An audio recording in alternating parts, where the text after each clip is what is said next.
Boa tarde a todos, estamos começando mais um AmiCast número 25. A gente já pede para vocês fazerem a inscrição aqui embaixo no link, tá? E hoje nós vamos falar sobre um tema bastante interessante, é um tema muito atual, mas ao mesmo tempo é um tema difícil de fazer porque muitas pessoas vêm sofrendo com isso, que é a depressão. Nós estamos aqui com a Mônica, psicóloga. Oi. Olá, gente. Estou aqui como entrevistada hoje, né? E estamos aqui com a Luísa. Olá. Que vai ser hoje também a nossa entrevistada. Digamos de passagem que a Luísa é minha filha, né? E uma menina tão jovem, bonitíssima, parabéns. Obrigada. Né? Obrigada para a mãe ou para a filha? Ambas. Mas ela sabe o que é o peso de uma depressão. Então a gente vai falar hoje sobre isso e nada melhor do que a gente ouvir o depoimento de quem realmente sente na pele o que é a depressão, né, Luísa? Com certeza. Luísa, vamos lá. Você tem 20 e poucos anos, né? Eu tenho 23. 23 anos. Quando que você recebeu o diagnóstico? Quando você recebeu de fato essa notícia de que você tinha, ou melhor, que você tem, né, o diagnóstico de depressão? Quando eu tinha, acho que uns 14 anos, eu comecei a... Só dormia, começou assim, uns sintomas mais, sabe? Tinha um pouco de compulsão, às vezes eu oscilava muito entre não comer, né? Sim. Mas o principal era, eu não queria sair da cama. Uhum. E aí, minha mãe, que foi a primeira a perceber assim... Eu sempre fiz terapia, mas... Você começou com quantos anos a terapia? Com 5 anos, quando com meus 5 pais anos. se separaram. Tá. Então, veja bem, com 5 anos já teve aí uma ruptura importante na sua vida, né? Que foi a separação. Isso. Tá. E os meus pais se separaram e meu pai se mudou e eu fiquei com a minha mãe aqui em São Paulo, então minha mãe já me colocou na terapia logo cedinho. E aí, quando a gente é pequeno, você sabe... Só brincadeira. Não... É bem lúdico, né? Você se lembra? Você está com 23 anos, né? Lembro. Você se lembra exatamente das sessões? Eu lembro. E era legal? Você gostava? Era legal. Eu gostava de ir, né? Eu gostava mais que eu gosto. É verdade. Hoje ela falta mais. Hoje eu não gosto. Mas você ainda se lembra bem dessa psicóloga? Eu lembro, eu brincava bastante, sim. Até hoje eu lembro dela. E aí eu comecei a fazer, mas aí, de verdade, assim, o que acontecia? Quando eu tinha esses 5 anos, eu tinha terror noturno, né? Sim, terror noturno. Ela não dormia sozinha, ela não dormia à noite. O que era? Pesadelo? Eu me lembro eu não sei, tipo assim, começava a anoitecer, eu começava a ficar desesperada, começava a me dar uma ansiedade muito grande. Aí eu começava a pensar assim, quando eu deitava, já era hora de dormir, tanto que até hoje tem aquele jornal das 11, eu não consigo ouvir a música, me dá desespero. Sim. E...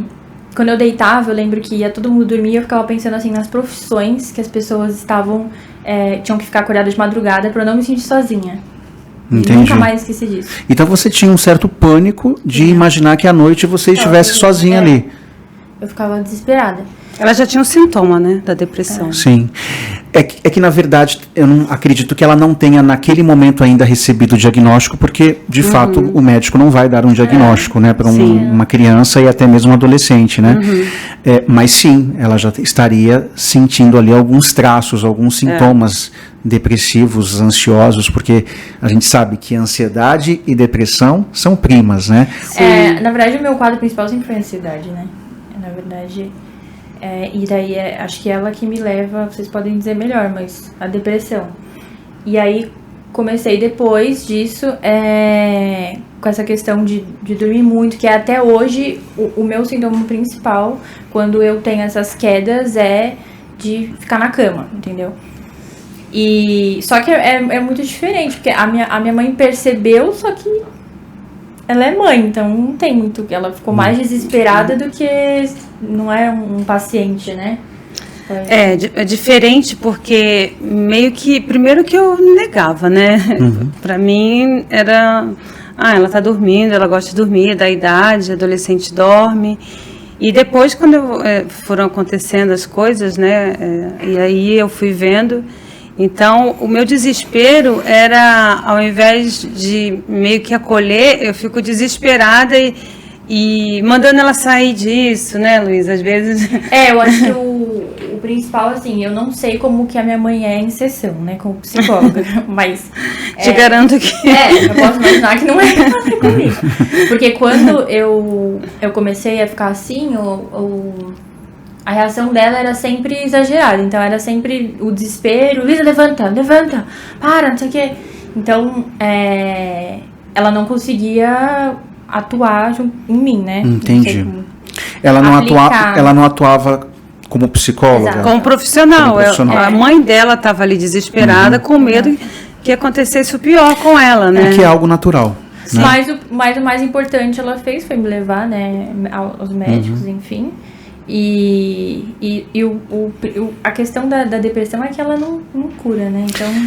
ela não tem cura, mas tem tratamento, né? Sim. Eu queria que você me falasse um pouquinho, que você nos falasse como que foi o período escolar. Quais as dificuldades que você encontrou? Por exemplo, o relacionamento interpessoal, né? A sua relação com as outras crianças, com os professores.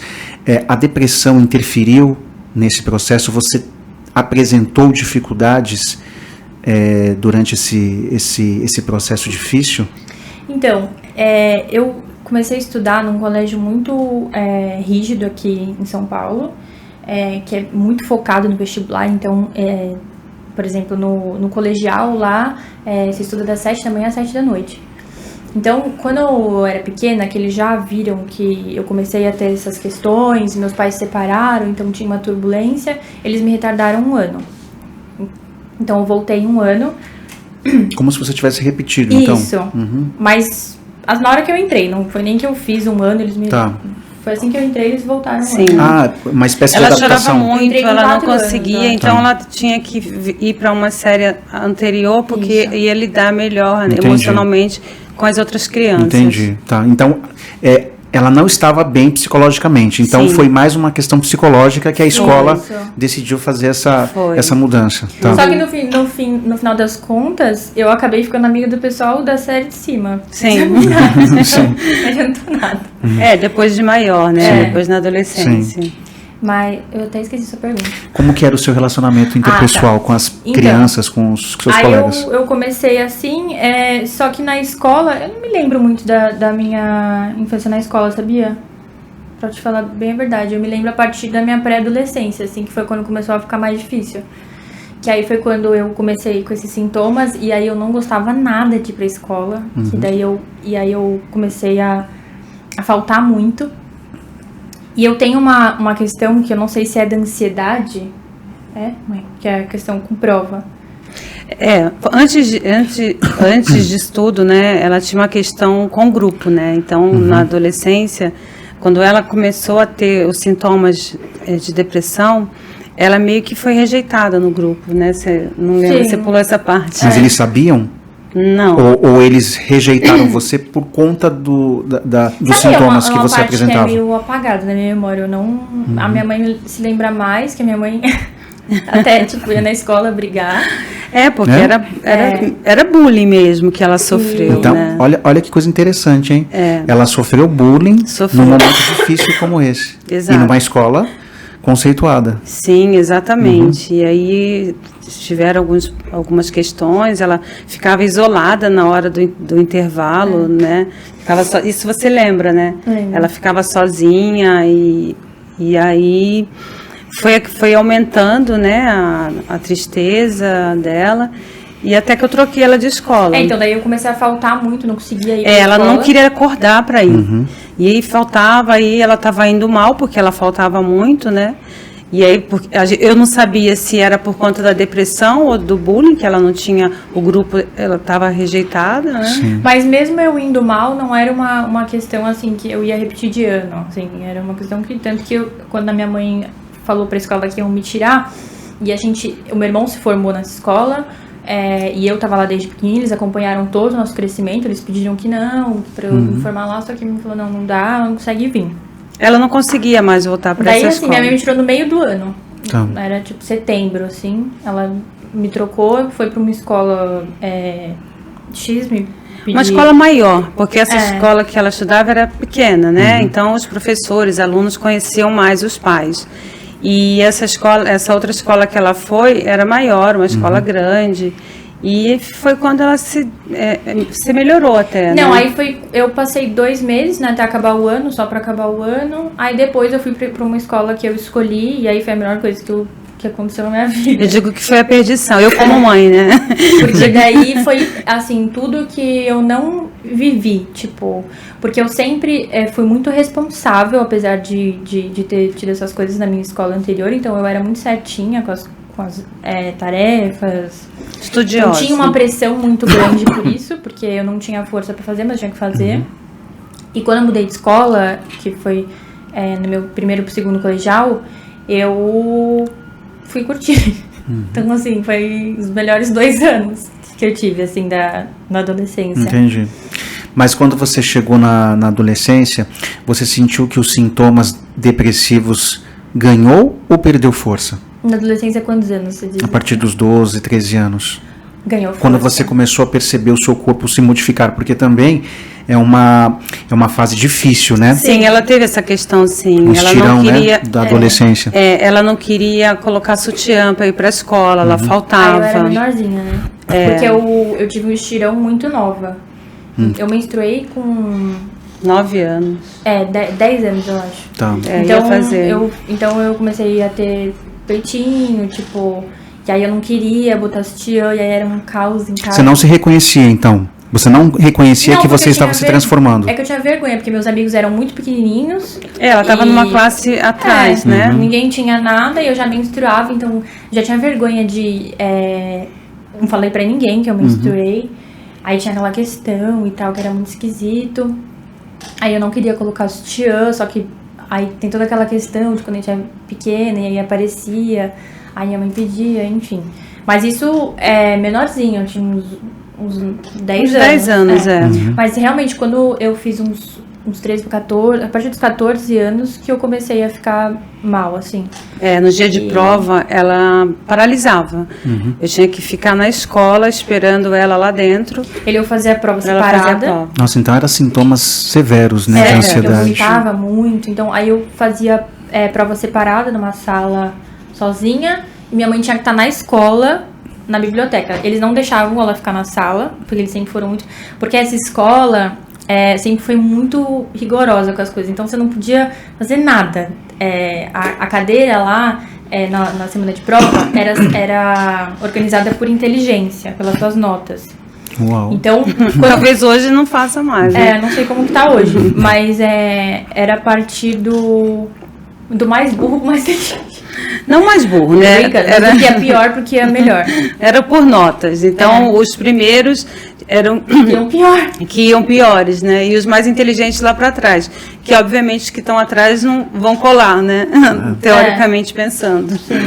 E aí eu lembro até hoje que quando, uns dias antes da semana de prova, eles colocavam a ordem das cadeiras no mural. E aí quando vinha o Manu, eu lembro até hoje dele, vinha o Manu botar o papel lá com a ordem dos negócios, ia todo mundo, e eu ficava, não quero nem ver. E Já ficava nervosa. isso poderia potencializar os sintomas ansiosos e depressivos. Olha só. Todo mundo. Assim, e quem ia pior ficava muito mal. Então, Quem ia mal assim na escola realmente ficava super chateada. não posso dizer se isso era correto ou não, mas no meu entendimento eu acho que penso que eram procedimentos que potencializavam e muito a ansiedade dos alunos. Muito. É uma cobrança, né? Muito. Uma criança. É muito errada. Em algum momento, Luísa, você sentiu raiva de você mesmo? Em algum momento você sentiu vontade, inclusive, de se agredir? Autoagressão, né? Não, autoagressão literalmente não, mas eu tentei suicídio 2 vezes na minha adolescência. Você poderia falar, eu sei que é algo pesado, né? Você voltar nisso, mas se você puder falar como foi. Eu nunca tive vergonha de falar sobre esse tema. Acho que talvez pela minha mãe também ser tão aberta e estudar tanto saúde mental. E na minha casa sempre foi como se fosse uma gripe, uma doença normal, entendeu? Não tem essa questão do preconceito que muita gente tem. Então eu nunca tive problema. Nunca tive problema em falar. Ou vergonha, enfim. Então, eu só não lembro a idade que eu tinha. que eu tinha uns 15, 16 anos, né? Foi depois dos 15. E aí foi... A primeira vez foi mais assim... A primeira vez eu não lembro direito, porque eu era muito novinha e acho que era um momento de desespero. A segunda eu lembro bem, que daí foi quando eu fiquei bem mal mesmo. Foi eu acho que meio que tive uma discussão com minha família, uma coisa boba, que eu já tava mal antes, e aí eu já tava assim num sentimento de não aguento mais, sabe? E aí eu tomei muito medicamento, e na minha casa sempre teve medicamento, porque a gente sempre fez tratamento normal, né? Junto com o médico, enfim. Acho que eu peguei os medicamentos da minha mãe, não me lembro, né? Intoxicação exógena, né? E a gente percebe que isso está sendo muito comum. Olha que coisa triste, né? Nesse momento que nós estamos aqui fazendo esse podcast, tem um adolescente tirando a própria vida ou tentando, né? Sim. Mais de um, né? Tem muitas... É impressionante o número de adolescentes hoje, de jovens, né? Que estão tentando ou até mesmo conseguindo tirar a própria vida. Porque foi o que você falou, Luísa. É uma dor tão intensa... que a pessoa não aguenta. É um desespero muito desespero, grande, né? Que você não pensa muito no depois, assim, sabe? Você, não sei, só pensa ali no presente, no seu desespero na hora. Sim. E então você não consegue, é até um ato meio egoísta, porque você não consegue pensar. Eu nunca, na hora, não pensaria assim, minha mãe vai chegar, vai ficar muito mal me ver, meu irmão. Não, meus pais... Pra tirar o sofrimento. É porque dói, não né? Pensa. Dói muito. E eu acho que o mais complicado, depois que você sabe que você tem depressão, é você querer se tratar. Porque você meio que se coloca numa zona de conforto, mas você se coloca meio que como um perdedor, aceitei, sou doente, não tem jeito, e se coloca como uma vítima, digamos assim, sabe? Sim. A Luísa está falando algo que é muito recorrente nesses quadros, né? Que são os pensamentos. Os nossos pensamentos ficam extremamente negativos, disfuncionais, pessimistas. A gente não tem esperança de nada. Você se lembra quais eram os pensamentos que você tinha mais recorrentes? Eram pensamentos sempre ruins, negativos? Você não tinha esperança de nada? Você não acreditava que a sua vida pudesse melhorar? Não, eu achava que não ia... E é até engraçado, porque para as pessoas de fora, eu não tinha uma vida que eu tivesse motivo para eu ter depressão, sabe? Como se depressão tivesse que ter um motivo, Exato. né? Porque eu sempre tive uma família bacana, eu sempre tive condição financeira, graças a Deus, então sempre estudei, enfim, sempre tive minhas coisinhas assim. Só que isso não é tudo. Inclusive, acho que eu até costumo falar que a época que eu fiquei mais doente foi a época que a gente esteve melhor financeiramente. A gente podia ter tudo que a gente queria. E foi a época que eu fiquei mais doente. Sim. Então... E eu acho, assim, não cortando ela, né, por falar, você falou que enquanto a gente fala, tem um adolescente tentando tirar a vida. A experiência que eu passei com ela me ajuda muito hoje com pacientes adolescentes, né, que eu até falo que é a minha especialização, adolescentes. A primeira coisa que eu faço é entender se esses pacientes, né, esses adolescentes, eles têm grupo de amigos, porque o grupo é muito importante. Ela não percebeu, mas o que esse grupo de amigos que excluiu ela, né, o grupo que excluiu, o que tornou a vida dela, fez ela não querer ir para a escola, não acordar, piorou a situação, os sintomas, querer mudar de escola. Então, o grupo, nesse momento, é muito importante, porque é muito forte, não adianta só a base da família. Sim. Né? O externo também. Exatamente, porque na verdade, eu penso que o que faltou para ela, nesse contexto da escola, foi o acolhimento. Ela não teve esse acolhimento. Não teve. Né? E essa falta de acolhimento realmente é muito complicado, traz muito sofrimento. Né? Mas também era uma época que não se falava muito. Exato. Você tem 23 anos, isso foi nos anos 2000, né? Não, foi em 2000 e... que o Rafael que é de 90. Foi 2014. Tá. Foi logo assim que ela fez 15 anos. Aliás, foi logo depois da tua festa de 15 anos. Tá. Então tem quase uns 10 anos, né? Por aí. É que na realidade, infelizmente, ainda tem um preconceito muito grande. Por exemplo, algumas pessoas vendo a Luísa, ou alguma pessoa com a mesma característica, com as mesmas características, vai dizer, mas é frescura, mas onde já se viu, essa menina tem tudo. Mas ela é mal agradecida, mas é falta de Deus. Gente, não é assim. Ou não pode é até isso. falar, nossa, e com a mãe psicóloga, então essa mãe não é uma boa psicóloga, né? Não é assim. Como gente. mãe, eu digo que como psicóloga eu sou uma péssima mãe. Porque eu não acolho como psicóloga, né? Eu acolho como mãe. Mas é muito difícil, né, Mônica, a gente ser psicólogo com os nossos familiares. É praticamente impossível, Amigos, porque não é o, né? porque é o vínculo profissional, terapêutico, que faz com que a terapia funcione. E a gente não vai ter isso com os nossos familiares. Não adianta. Tem, a gente parece que separa, né? Tem uma separação ali. Exatamente. É por isso que um médico não pode operar algum familiar. Exatamente. Né? Agora, Mônica, vamos lá. Foi uma barra, né? Sim. O que você passou, né? Uma barra.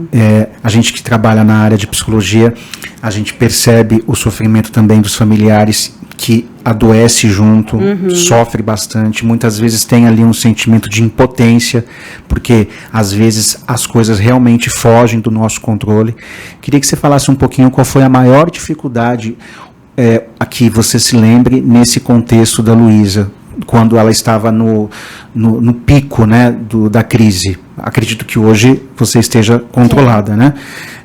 Embora a gente saiba que a depressão não tem cura, mas a gente pode ter alguma recaída. Por isso que é tão importante a gente fazer a manutenção. Não sei nem se controlada, né? Porque às vezes tem uns De repente, picos, né?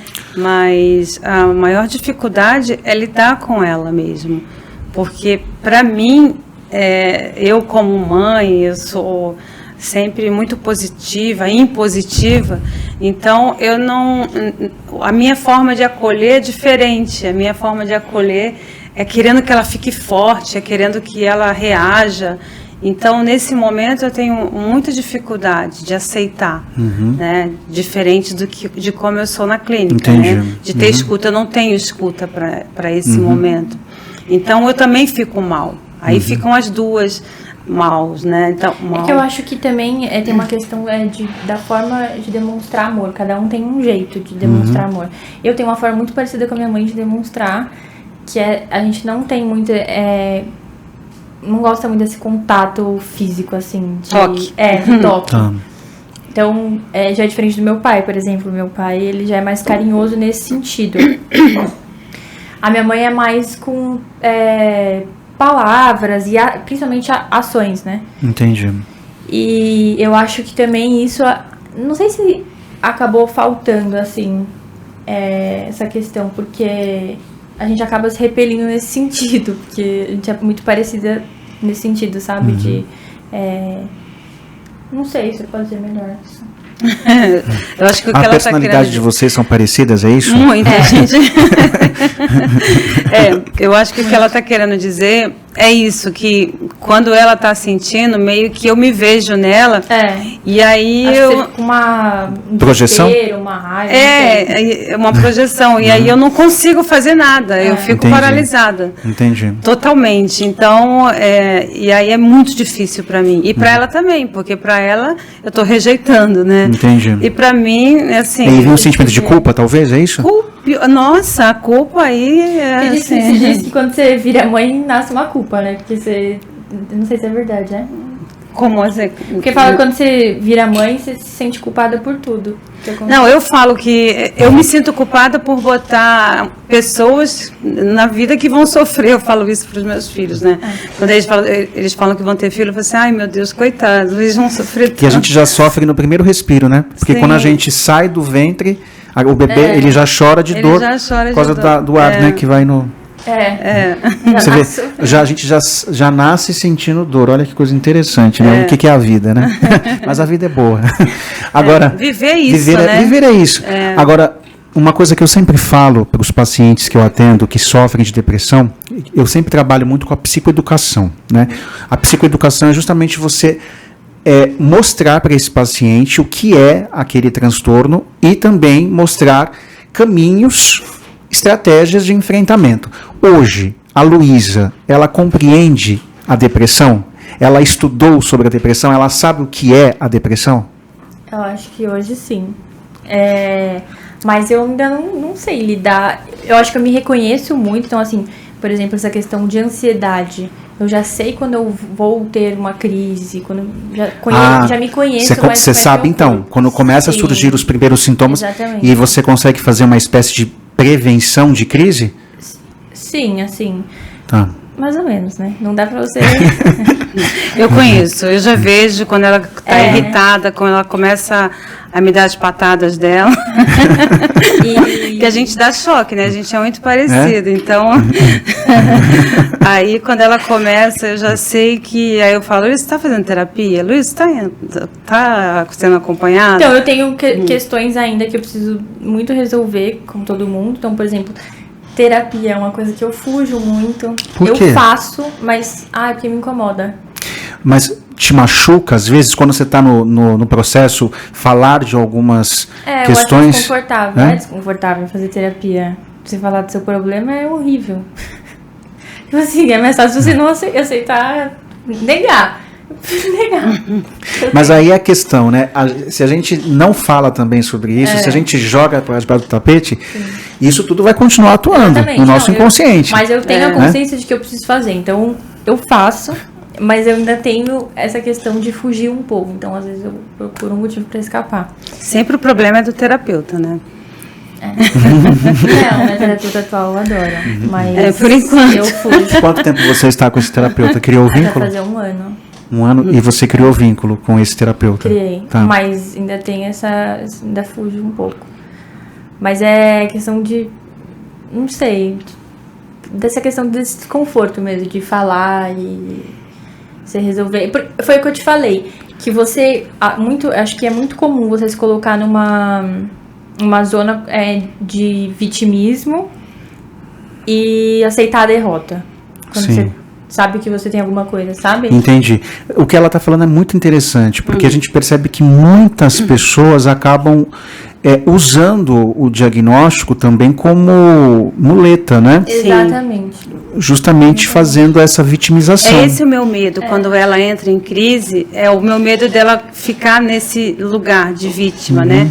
Porque como eu tenho noção, né, do que as pessoas podem fazer com a depressão, então eu sinto muito medo, mas ela reage, né? Então vou fazer um teste com ela.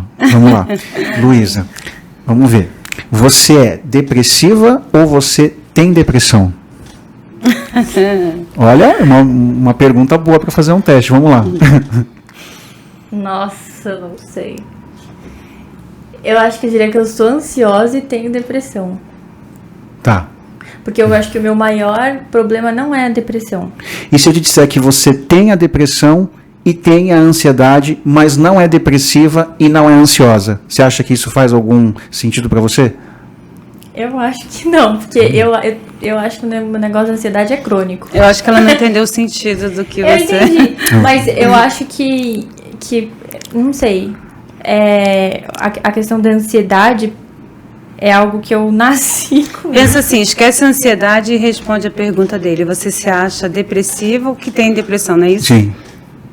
Esquece a ansiedade, entra nesse contexto. Você acha que você é depressiva ou tem depressão? Não, que eu tenho. Isso, porque na verdade é exatamente isso que eu quis mostrar.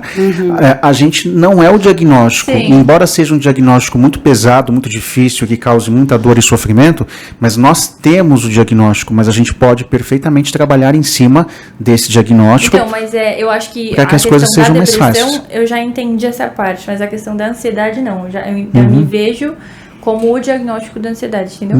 Entendi. Acho que eu ainda não consegui... É que não tem como falar da depressão sem ansiedade, né? Porque é um sintoma. Exatamente. Então, não dá para separar. Quando a gente fala de depressão, a gente já está englobando nós psicólogos, né? Então, eu estou falando até como psicólogo. Que eu acho que nós, leigos, conseguimos separar pela questão da sensação, do sintoma. Do sintoma mesmo, né? Do que tu está sentindo. Por isso que eu consigo separar. É porque a ansiedade, ela sempre traz pensamentos muito negativos também, ruins. A gente sempre espera o pior. E em cima disso, a gente acaba deprimindo também, lógico, porque a gente só pensa que coisas ruins vão acontecer. Mas os meus familiares vão morrer, mas eu vou sofrer um acidente, mas eu não vou conseguir fazer isso. Como a gente não vai deprimir com tantos pensamentos negativos? Né? Mas é importante a gente imaginar que o diagnóstico não é a gente, né? E, embora seja difícil, e lidar com a ansiedade não é uma coisa fácil. Sim. Você, em algum momento, numa crise de ansiedade, você teve a sensação de que iria morrer? De que iria enlouquecer? Sim, e quando eu comecei a ter muito frequente na pandemia, eu perguntava direto pra minha mãe, alguém já morreu? Você precisa me dar dados científicos, alguém já morreu de ansiedade? Mas então a pandemia foi algo difícil para você? Foi. A pandemia também pegou você de jeito, né? Acho que a pandemia, todo mundo, né? Foi terrível. E eu tendo que trabalhar, atender e tal. E a minha mãe acabou trabalhando mais porque cresceu muito a clínica na pandemia, porque as pessoas começaram a ter esse colapso. E aí era um desespero porque ninguém sabia se estava com falta de ar de ansiedade ou era de Covid. Então, isso também me deixava muito. Só que eu, graças a Deus, conseguia diferenciar, porque eu tive asma. Você teve Covid? Tive. Teve? Nossa, então eu também tive Covid, eu posso imaginar que a saúde mental fica muito fragilizada. Me fala um pouquinho. Não, mas o meu Covid não foi, graças a Deus, então, eu peguei depois da vacina. Entendi, mas a sua ansiedade não atuou em cima, porque a ansiedade atua em cima da Covid. A gente começa a desenvolver sintomas de Covid, quando na verdade é ansiedade, que foi o que você falou.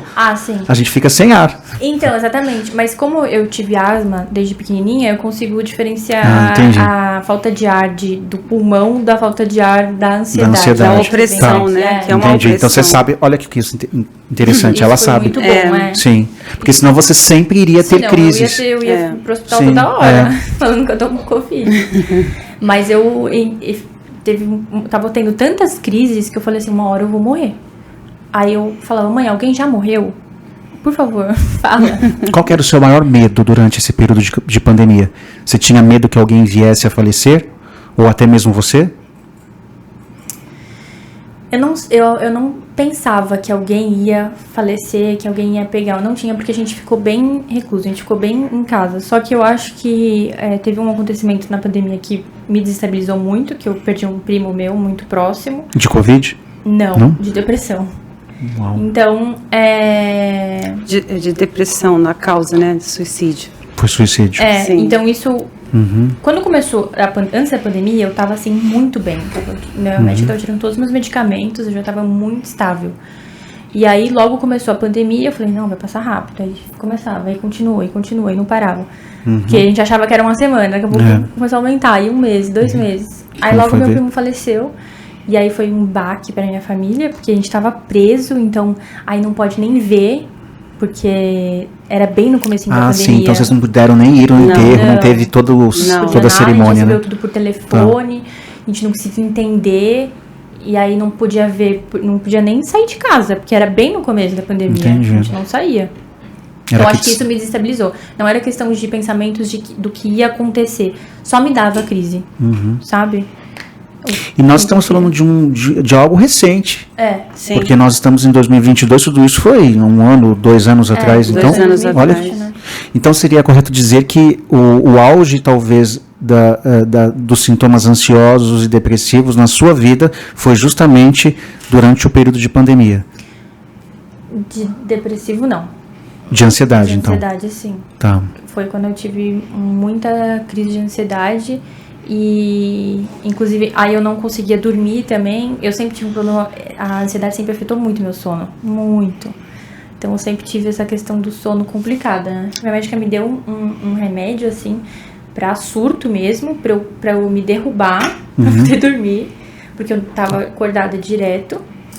Aí foi quando eu comecei a melhorar, que daí eu dormi, aí já o sono afeta muito, né? Seus pensamentos ficavam acelerados, né? O que é? Sim, tudo que você foi falando agora pra mim, eu fui imaginando, porque ainda mais a gente que trabalha com psicologia, o paciente fala e a gente vai realmente imaginando. Eu pude imaginar, eu não tô querendo fazer drama aqui, né? Mas eu pude imaginar o sofrimento dela, né? E engraçado que por mais que muitas pessoas enfrentam essas dificuldades, cada um enfrenta de um jeito. Sim. Por exemplo, o relato da Luísa é muito singular, né? Eu já ouvi muitos relatos de depressão, de ansiedade, mas é sempre muito pessoal, né? Por exemplo, você falar para mim agora dessa falta de sono é algo que eu não ouço muito. Sério? Né? Embora as pessoas relatem pensamentos acelerados e tal, mas imagine uma menina de 20 e poucos anos não conseguir dormir de forma alguma. Imagine o sofrimento. Você querer apagar por um instante e você não poder fazer, não poder fazer isso.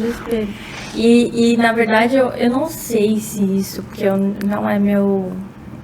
Não tenho estudo ainda para isso, ainda quero estudar psicologia. Vamos entrar nesse assunto já, hein? Mas talvez seja genético também, porque acho que a minha mãe também tem essa questão, né, de ansiedade. Então, o bom da pandemia é que a gente fazia companhia, então a gente dormia junto. Sim. A gente assistia várias Aí séries. a gente virava a noite fazendo Vocês não saíam de casa pra nada, né? Amanhecia, Aí a gente via que estava amanhecendo, aí que aí a gente conseguia dormir. aí que a gente dormia. Só que, coitada, só que daí a minha mãe de manhã já tinha que começar a atender, porque daí os pacientes estavam surtando também. Aí, depois a filha engraçado é que ela fala, eu ficava assistindo, eu queria assistir, mas só que eu tinha que trabalhar, né? E ela dormia. Aí chegava à noite e eu falava, não, hoje não vou assistir. Mas eu não aguentava, eu não tinha sono, né, sim, pra dormir. Sim. E era difícil também, porque a gente via São Paulo toda deserta, né? Todo mundo dentro de suas casas e a gente não está acostumado com isso tudo parado. Foi um dos piores momentos de nossas vidas. Agora, você com 23 anos, é natural que você tenha planos, que você tenha desejos, que você queira ter uma profissão, uma nova profissão, não sei se você já tem alguma. Vou te falar que isso é uma coisa que me dá muita ansiedade, essas coisas. Mas em algum momento você decidiu seguir a área de saúde justamente por conta da depressão, por causa da depressão? Eu sempre, desde quando a minha mãe estudou, fez faculdade, eu acompanhei, eu era bem pequenininha, eu sempre gostei muito. Então eu às vezes pedi para aula com ela, só que tinha matéria que eu nem podia ir, né, porque eu era pequena. Aí eu lembro de algumas coisas assim dela, e aí eu sempre gostei de pegar os livros dela ou assistir série que ela ia assistir em relação à saúde mental. Só que aí quando eu fui prestar vestibular, eu não prestei. Não sei se eu tenho uma questão com a minha mãe, que é uma relação meio simbiótica, só que ao mesmo tempo eu tento negar isso. Então eu não sei se eu falei assim, não vou seguir a carreira dela. E eu nem dou minha opinião, porque se eu der, às vezes ela me pede opinião, eu falo, pra que eu vou dar se você não vai fazer o que eu falo, né? Então, é difícil, que aí eu prestei direito, né? Entendi. E aí eu fiz 3 anos de direito, eu tranquei agora, que agora eu decidi que eu vou fazer psicologia. Então agora você está decidida, vai fazer mesmo. Agora eu tô. Entendi. E como que você acha que seria para você trabalhar com pessoas que sofrem com o mesmo transtorno que você? Como que seria para você? Eu acho que pode me ajudar muito essa questão, né? Para eu ter essa bagagem. Mas também sei que é diferente, né? Se ser o paciente e você ser o psicólogo. Provavelmente é uma questão muito diferente. Só que eu gosto muito de estudar essa parte. Então, para mim é interessante. Então, por isso que eu resolvi aceitar e seguir. Porque ainda não comecei, mas eu vou começar. Legal. E já é um plano assim... para começo do ano. Começo do ano. Agora. Já estamos no final do ano, né? Então é um porque agora projeto... no meio não dá, né? Pra entrar. E aí você não faria mais o direito? Então... Não concluiria? Isso fica muito na minha cabeça, né? De eu ter parado no meio, mas... Quantos anos de direito? 5? 5 também. Anos. Eu teria mais 2 anos, né? Praticamente você já fez mais a metade, né? Só que eu acho que me interessa muito mais estudar aí essa questão. Por exemplo, eu comprei um curso de psicanálise e me interessa muito mais estudar isso do que eu estudar as matérias que eu tinha na faculdade. Então não adianta, né? Se eu fizesse as duas ao mesmo tempo, talvez... Só que também é muito difícil. Por que você escolheu direito lá atrás? O que tinha levado você a essa escolha? Então, eu não sei se eu, na época, meio que neguei também seguir a carreira da minha mãe, ou a minha mãe, ela já fez até um podcast falando que ela recomeçou, né? A culpa é sempre da mãe, né? Aliás, a gente fez mesmo um podcast, né? Eu acho que foi o que eu fiz com você, né? Foi. Da sua carreira, né?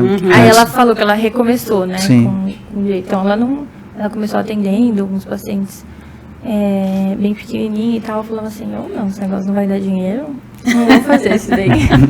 Aí eu quebrei a cara. É que eu tinha outra profissão, então ela Mas viu... já falou isso daí no outro, né? Você era publicitária, né? Sim, empresária, né? E aí ela via que o que garantia o sustento da família era a minha outra profissão. Então ela deve ter ficado na cabeça dela, isso aí não dá dinheiro. Isso é uma questão dela, viu? Entendi. Aí eu falei, não vou fazer. É que o começo é sempre difícil, né? Mas é de toda a carreira, toda a carreira. Foi uma viagem minha isso aí. Até do advogado, né? Mas eu acho que é porque também a gente tem que escolher a profissão muito cedo, assim. Como eu te falei, por exemplo, nesses últimos 2 anos da escola, eu tava curtindo, eu tava zero pensando em carreira, imagina. Então, tipo assim, eu tinha ido pra Cancún em julho, a gente formatura, aí no final do ano tinha que começar vestibular e escolher minha carreira pro resto da vida. Minha cabeça não tava nem... É uma responsabilidade muito grande, né? Em cima das crianças. Então, eu era muito novinho, 17 anos, 18, para escolher o que você quer fazer pro resto da sua vida, assim, é muito... E aí, se você não faz, é um vagabundo, se você faz, você, sabe? Se você tranca, você também se você escolhe errado, você também então é muito julgamento. Só que o meu pai é mais bravo com essa questão de faculdade, de estudar. A minha mãe não me pressiona muito com isso, graças a Deus. Então acho que isso que me deixa mais aliviada. Não é que eu não pressiono, eu me preocupo, mas eu não fico enchendo o saco dela, porque uma hora ela tem que resolver. Não sou eu que vou resolver por ela. Porque me dá muita ansiedade essas decisões. Tomar decisão pra mim Aliás, isso é uma característica muito grande de quem tem ansiedade. Né? Tomar decisões, fazer a escolha. Como que chama? Que você procrastina, né? Sim. Eu tava vendo isso também. Sim. E aí, de repente, você faz uma escolha e depois você se arrepende amargamente e você fica com aqueles pensamentos de culpa. Mas, se eu tivesse ido para aquele lado, mas e agora não vai dar certo? É muito difícil. Fazer escolhas para quem tem ansiedade não é uma coisa fácil. Eu tenho exatamente esses pensamentos. E você, Mônica, como que é para você isso, né? Você ouvir... Eu tô aqui de coparticipação. Fala aí. Como é para... como que seria para você ter uma filha psicóloga? Ou um filho, né? Porque você tem o Rafael também. Eu acho que eu queria, assim, que ela fizesse desde quando ela fosse escolher, né? Até por causa da clínica, né? E da gente ter, assim, os mesmos pensamentos. Eu acho também que ela é bem parecida. Ela tem um raciocínio muito profundo, né? Então, e ela tem, assim... Eu te indago muito, né? Tipo, pergunto muito pra ela. Então, acho que ela se aprofunda muito. Então, acho que ela tem essa... eu acho que esse dom. Entendi. Né? O perfil, né? O perfil, porque para você ter uma profissão, né, ainda mais ser psicólogo, você tem que entender das desgraças também, né? Então, quem nunca sofreu, é difícil ser psicólogo, né? A empatia, né? Tu não vai ter empatia. Então, eu digo, Caligares que falava isso num livro dele, né? Uma carta a um jovem, a um estudante, que se você nunca sofreu, não seja um psicólogo, que tu nunca vai entender o problema do teu paciente. Então eu acho que para ela... Sim. Você faz 24 quando? Em agosto, ano que vem. Ela acabou de fazer 23. Eu entrei na faculdade com 24 anos. Sério? Olha só. E você já tinha feito alguma antes? Ou Não, foi a sua primeira? Não, foi a minha primeira. Eu demorei a escolher. E, enfim, e não me arrependo. Você adora? Adoro. E você seguiu o TCC? Eu sou TCC, trabalho com terapia cognitiva. Eu gosto. Embora as pessoas falam que eu seja psicanalista, que dizem que eu tenho cara de psicanalista. Mas... Você tem cara, mas você, a gente conversando já percebe que tu é TCC. Quer dizer, quem é da área, né? Sim. Sim. E você já sabe alguma área que você queira seguir, psicanálise, como a sua mãe? Eu acho que eu vou gostar de estudar psicanálise, só que eu não gosto de fazer terapia com psicanalista. Não, por quê? Não. Porque ela não quer contar a história dela, ela não quer ir lá atrás, né? E a psicanálise dói, né? A psicanálise dói na veia. E eu não consigo ter um insight. Assim, pra mim. Você sabe que tem uma coisa bem interessante. Às vezes eu tenho um paciente que eu percebo que ele entra nesse movimento. E muitas vezes ele quer respostas prontas. E aí o que eu faço? Eu encaminho para a psicanálise. Eu vejo que a TCC ali não é o indicado, e sim a psicanálise, porque ele precisa acessar esses conteúdos dolorosos, porque isso, de certo modo, está afetando muito a saúde dele. Mas sabe o que acontece muito comigo? Eu comecei a terapia com 5 anos. E depois eu já comecei a fazer psicanálise, né? E aí, eu acho que por eu ter esse conhecimento, eu faço muito esses links na minha própria terapia. Então, às vezes eu faço alguma coisa hoje que eu mesma falo a relação que tem com o meu passado.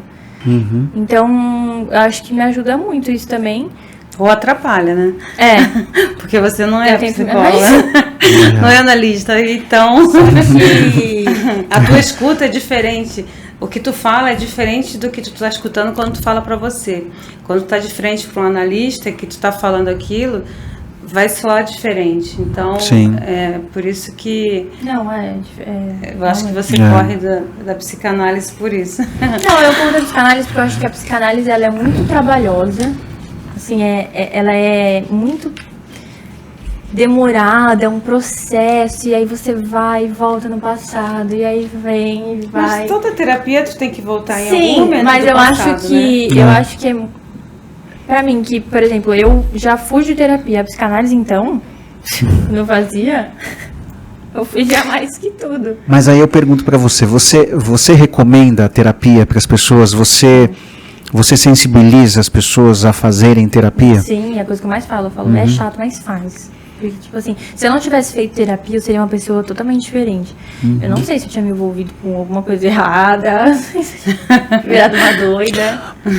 Engraçado você falar isso, porque muitas pessoas acabam se envolvendo com drogas também por conta da depressão. Por exemplo, é muito comum a gente ver pacientes, pessoas com depressão, também com problemas de álcool, porque elas encontram no álcool uma saída que na verdade não existe. Que não existe. E aí depois vem a doença da adicção, né, o alcoolismo, e aí é mais um problema junto com a depressão. Então é algo muito difícil. O que você falou faz muito sentido, porque você tratou a sua depressão. Digamos que a Luísa é uma pessoa bem tratada, Mônica. Sim. Bem tratada. E muitas vezes é isso que falta. E quando falta isso, aí realmente fica tudo muito mais difícil. Mas eu acho que isso também atrapalha um pouco, às vezes, sabia? Você saber muito. Você fica... Eu brinco com a minha mãe que tudo pra ela é psicológico. Ela fala, mãe, eu tô com dor no pé. Psicológico. Mas é porque eu sei. Quando ela fala que tá com dor de barriga, como é essa dor de barriga? Só que é ruim porque eu sei. E aí você saber muito também é ruim. Você saber, por exemplo, eu sou uma pessoa que somatiza muito. Muito. Então tudo pra ela... Aliás, remédio, assim, ela já sabe remédio pra tudo. É saber muito também, a gente paga um preço por isso. Às vezes, a ignorância é uma bênção. A ignorância, às vezes, ela dá uma amenizada, né? Mas será que ameniza mesmo? Essa é a minha provocação. Não, essa é só fecha os olhos. Eu não quero ser ignorante, eu prefiro saber e sofrer. Tem algumas perguntas aqui, talvez a gente já até tenha conversado sobre elas, mas vamos lá. A força de vontade de buscar ajuda veio de você ou sua mãe participou desse diagnóstico? Olha que pergunta, hein? Dela. Totalmente minha. Até porque eu era muito menor, né?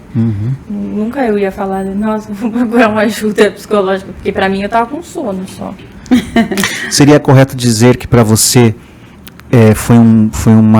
muitos aprendizados também, justamente para sua carreira? Muitos aprendizados. Aliás, até antes, eu acho muito engraçado isso, porque a minha mãe, quando eu tinha 5 anos que meus pais se separaram, e aí foi quando ela me botou na terapia, ela não tinha feito psicologia ainda, só que ela sempre teve, não sei se é um dom ou...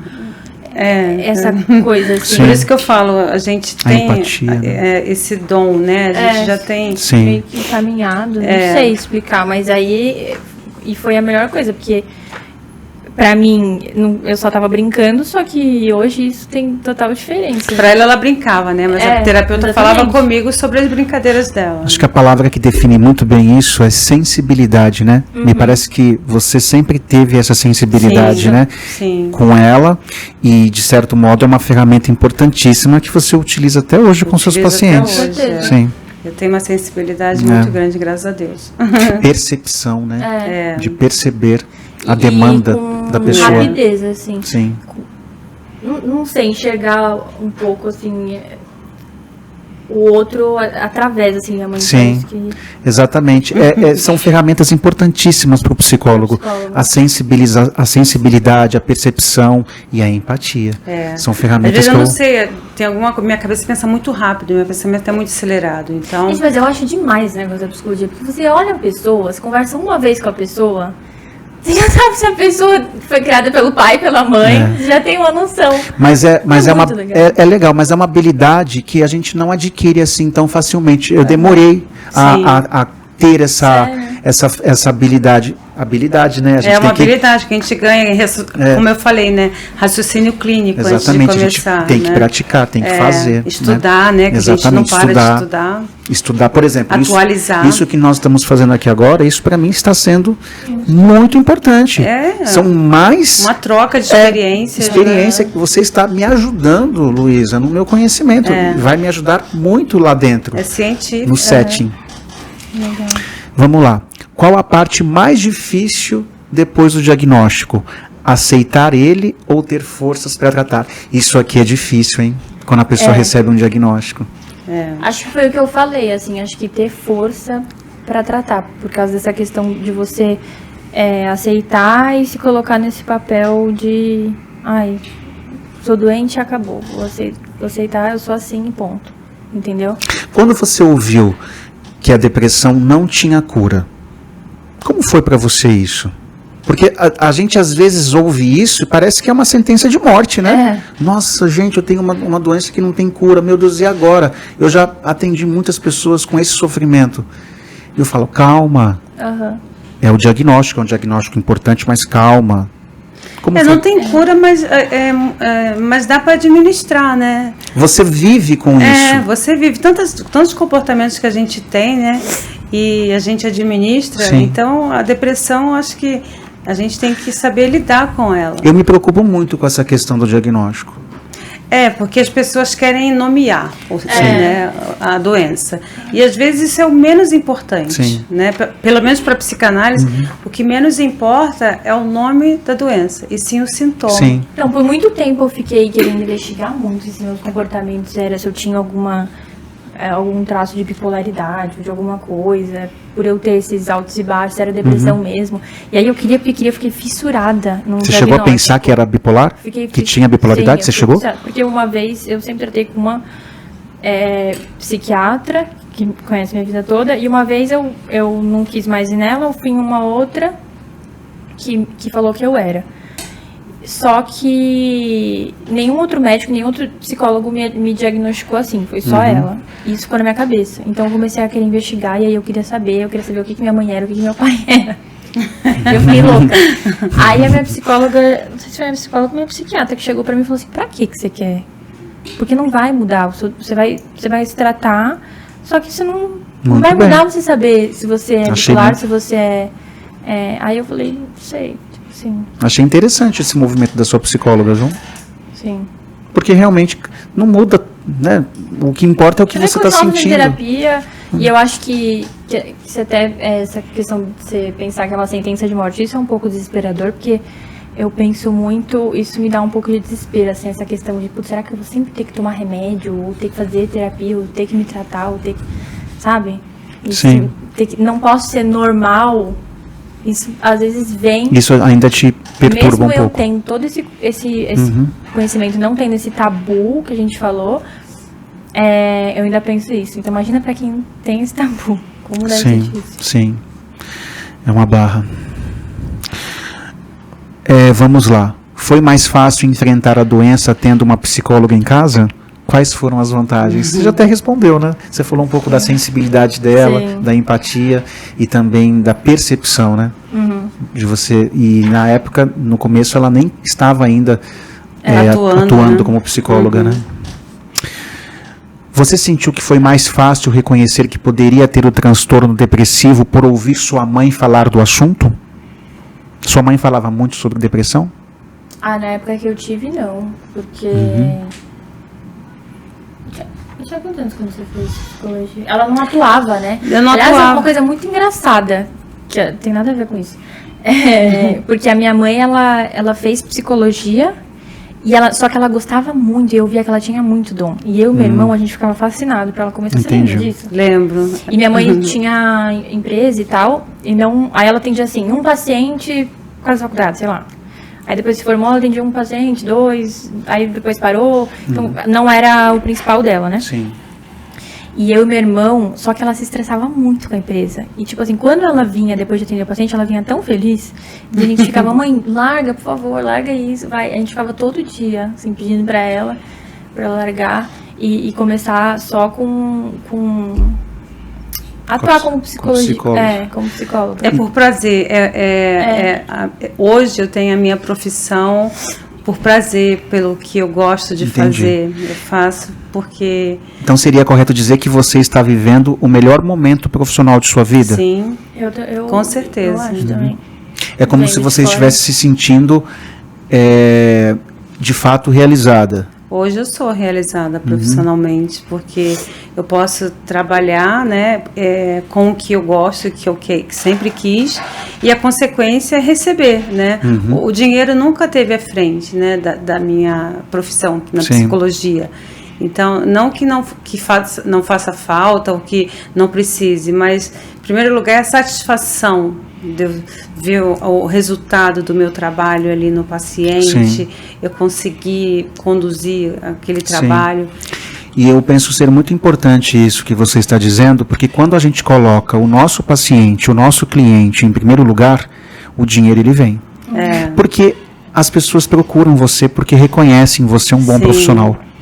Então, é algo que eu sempre falo, se a gente colocar o nosso cliente e der o nosso melhor para ele, o dinheiro vem. Agora, se a gente não pensa nele, pensa no dinheiro... O dinheiro na frente não tem resultado, né? Não tem como. Exatamente. Agora eu vou fazer algumas perguntas aqui para a Mônica. Vamos lá. Se bem que eu já fiz tantas, né? Quando foi que você percebeu que Luísa estava com sintomas depressivos? Então, o primeiro momento foi quando ela não dormia à noite, né? Aos 5 anos, aos 5 anos. E no segundo momento foi quando ela não queria mais ir para a escola, quando ela sofreu bullying. Entendi, que ela estava já meio que embotada ali, né? Isso, foi um gatilho. O bullying foi um gatilho para a depressão dela nesse segundo momento, né? Então, ali que eu percebi mesmo. Entendi, legal. E que foi justamente quando ela começou a entrar nesse período escolar, né? Que também é difícil, né? Que é difícil, colegial, né? Os grupos se formam. Sim. E aí começa o adolescente a ter que ter a sua própria identidade, né? Então, se encaixar nesse momento. E você sentindo uma dor profunda de depressão, você... não tem como se enxergar, né? Sim. E foi aí que eu acho que ela se perdeu. Sim, porque aí vem um misto, um pacote completo de sentimentos ruins, inclusive a culpa e também a de menos-valia, né? Eu não sirvo para nada, não tenho capacidade de ter amigos. Exatamente. Por conhecer ela, foi mais fácil ter o diagnóstico? Saber que era? Naquele momento, você sabia que ela tinha traços de depressão, embora ela fosse muito jovem, muito nova, não ia ter um diagnóstico fechado, mas naquele momento você teve medo, inclusive, que ela pudesse no falecer? Primeiro momento, assim, falecer, quando ela tentou suicídio, sim. E quando ela entra em crise, eu tenho muito medo também, né? Como eu tenho dos meus pacientes, né? Acompanho, mas em casa o cuidado, acho que a responsabilidade, assim, total. e o medo é maior.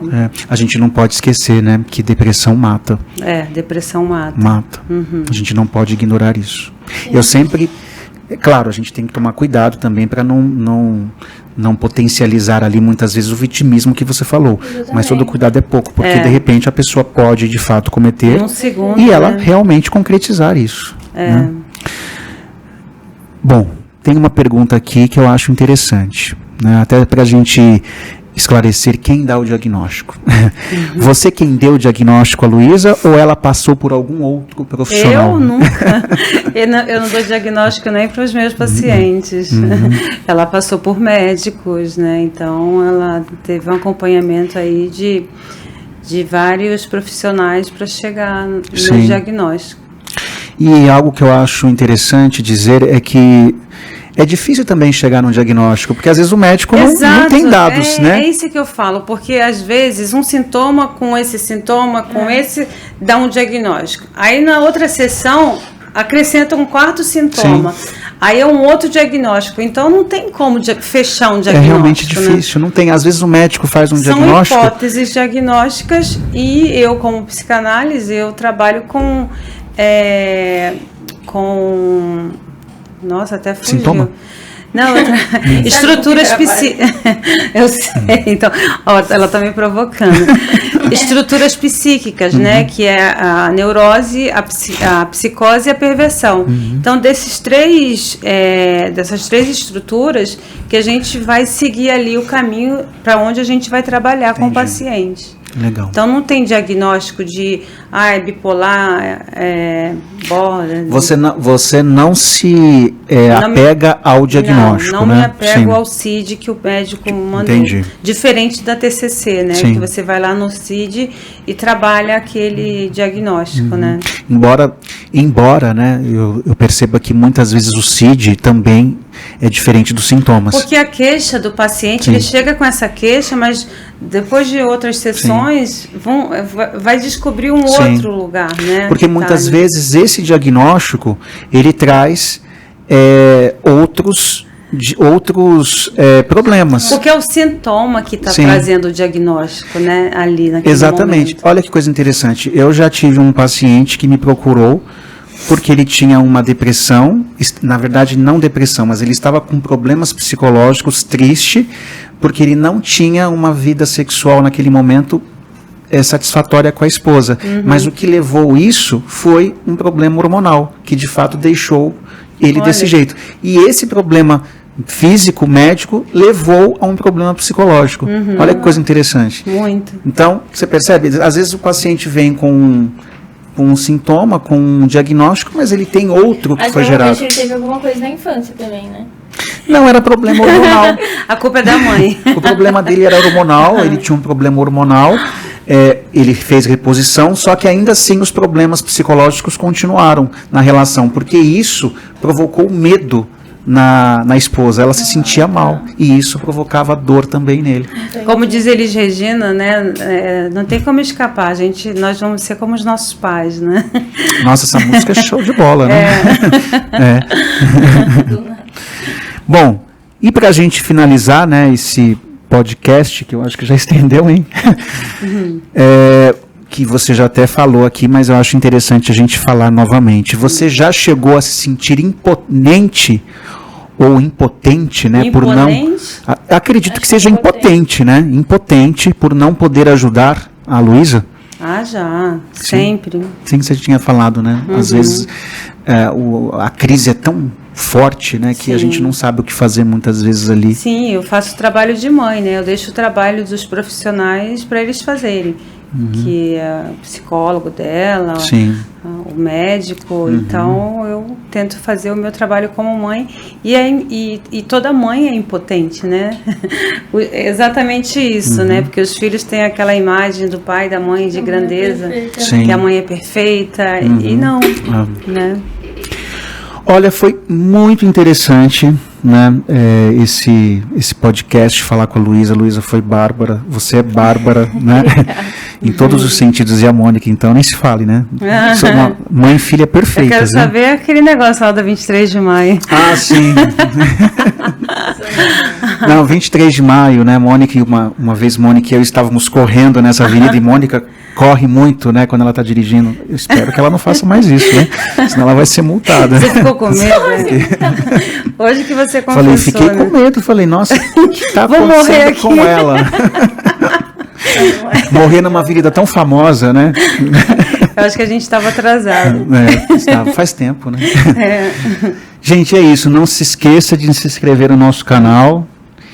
E agradeço muito vocês pelo convite, muito você por ter trazido. É sempre muito bom, porque eu tenho certeza, Luísa, que as pessoas que assistirem o seu depoimento vão se sentir muito mais motivadas e não se Sim. sentir sozinhas, porque o sentimento de solidão é algo muito difícil nesse momento. Então, certamente a sua participação aqui vai contribuir e muito para pessoas que são muitas, Sim, que vêm bastante. sofrendo com isso, viu? Muito obrigado pela Eu que agradeço. pela sua disponibilidade. Obrigado, Mônica. Obrigada, Marcelo. Obrigado, pessoal. Até a Obrigada, próxima. pessoal.